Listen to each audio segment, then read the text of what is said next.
Hello and welcome to Adult Storytime, Storytime for Adults.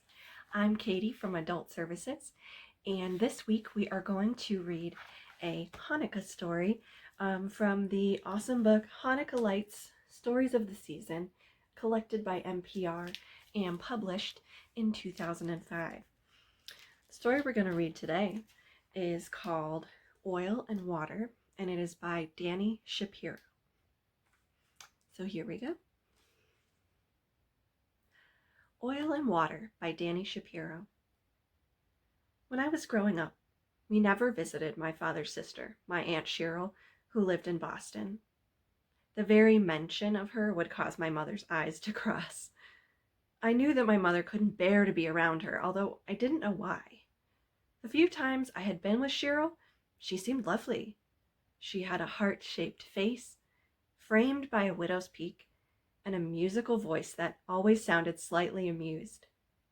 Besides, she was my father's younger sister, and I could see that he loved her. It's hard to pinpoint when exactly my mother and Cheryl stopped speaking, but I sensed with a child's intuition that whatever had happened between them was deep and irresolvable. Over the years, there were blow-ups. After returning from my grandfather's Orthodox Jewish funeral, my mother, upset by the starkness of the service, looked at her grieving sister-in-law and called the ritual barbaric. Cheryl didn't attend my bat mitzvah because she had the flu, but my mother decided Cheryl looked down her nose at us because we weren't religious enough. My mother retaliated. She refused to attend one of Cheryl's son's weddings. Instead, she dressed me for this black tie affair in a gingham dress and sent me with my father. Cheryl saw that as a slap in the face. Gradually, these slights built a wall higher than it seemed any of us could cross. I never knew my cousins, and that made me, as an only child, even lonelier. Cheryl and her family faded into the background of our lives until they seemed practically not to exist. I carried their loss around with me in the worst possible way, without even knowing it was there. When I was 23, my parents were in a car crash. My mother broke 80 bones. My father died. In the months that followed, whatever band-aids had held the family together were torn off completely. The rift between my mother and Cheryl descended into true bitterness. A year later, when it was time for the ritual unveiling of my father's tombstone, Cheryl was banned from the ceremony by my mother. "Your father would not have wanted her here," my mother said.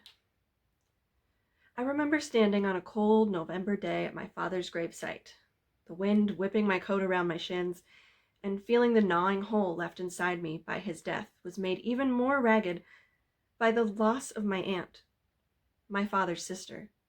I couldn't imagine that she and I could ever be like family again. Not after all that bad blood. But I had underestimated my Aunt Cheryl. In the years after my father's death, she kept reaching out a hand to me.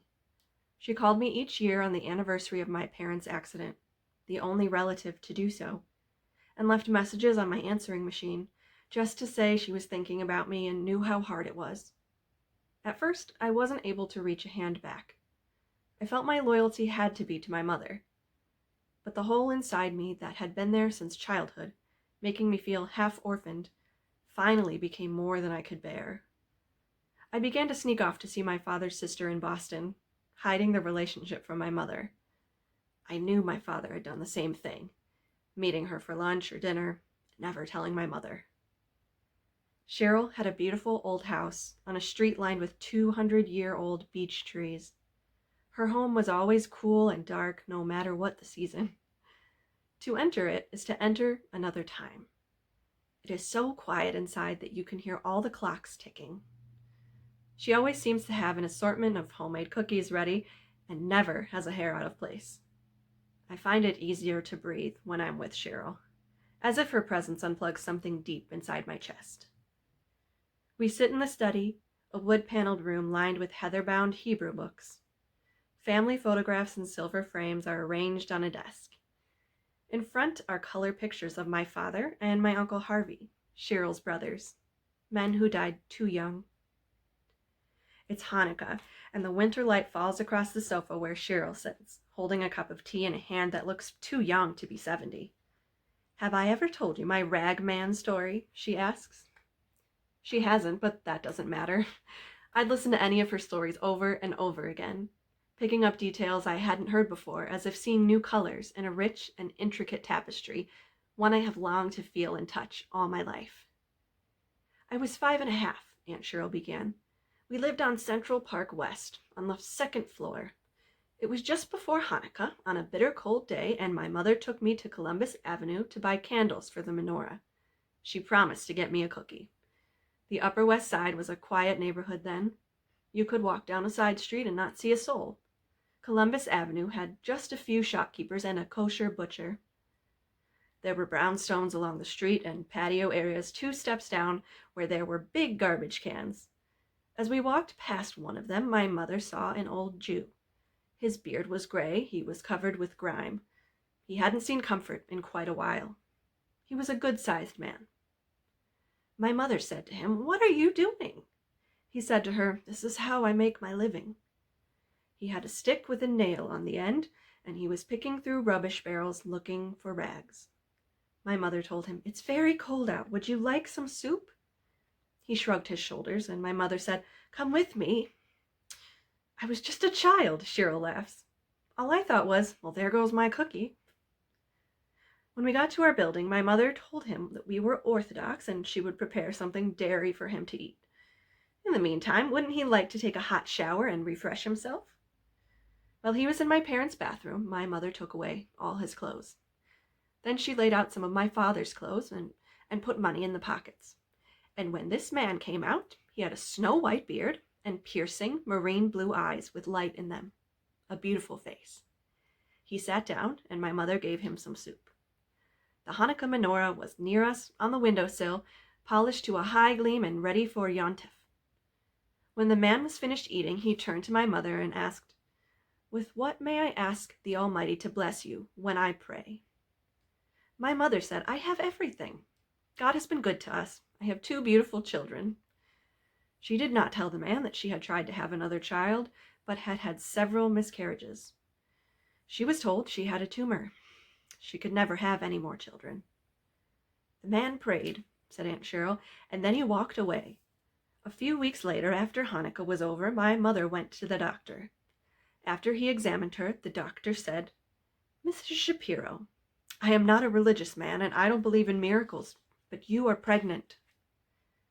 The baby was your Uncle Harvey," Cheryl says, her voice cracking as she glances at the photograph of her younger brother, a handsome, bearded man, middle-aged in the photo, now dead of a heart attack. "I know she is thinking that in our family there have been too many early deaths, too much loss, and I can see that loss welling in her eyes. When Harvey was born," she went on, "my mother had a difficult time. She was 34, old for childbirth in those days. He was a very big baby, and he was breech. My father was terrified. It was the only time I can ever remember him crying. My mother told him not to worry. She had a sense that God meant for her to have this baby and that nothing bad was going to happen." Cheryl finishes her story, and I sink back into my chair, fighting back tears. The Hanukkahs of my childhood seem far away, as if they happened in a different galaxy. There was always something missing, something I couldn't put my finger on. I can remember the menorah reflected against the wintry darkness of the bay window in my parents' living room, and the little mesh bags of chocolate Hanukkah gelt, and the plastic dreidels I would spin and spin alone on the floor. I received 8 gifts during the holiday, a gift for every candle.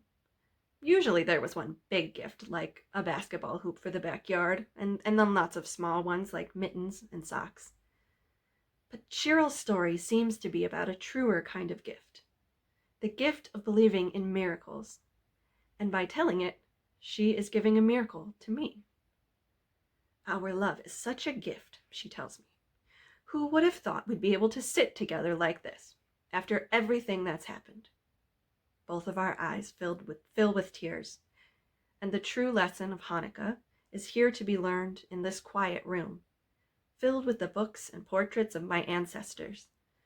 If my grandfather, If my grandmother hadn't stopped the ragman on that snowy street 65 years ago, would my Uncle Harvey ever have been born?